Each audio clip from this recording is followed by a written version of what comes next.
Què és una preposició?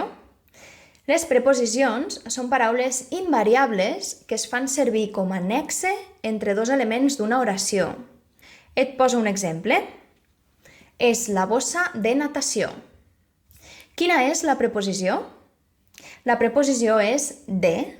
De és invariable perquè tant és que hi posa de natació en femení o de futbol en masculí o de papers en plural, tant és que la preposició no varia.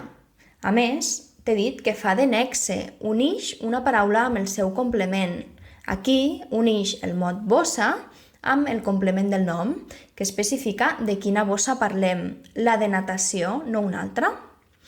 La funció de natació és complementar el nom bossa. I este complement del nom, què és? Quina forma té? És un sintagma preposicional perquè va introduït per preposició. D'altra banda, cada preposició té un significat. Per exemple, la preposició a pot indicar localització, visc a París, o desplaçament, vaig a casa dels pares. La preposició amb indica companyia o instrument, entre d'altres. Per exemple, estudio amb la Clàudia, companyia. O la preposició de, que marca pertinença, origen.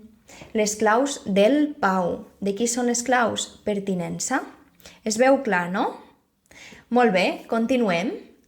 Quines preposicions hi ha? Quina és la llista de preposicions en català? Te la saps? És la que et mostro a la pantalla. Fixa't que no només existeixen les preposicions a, amb, de, en i per.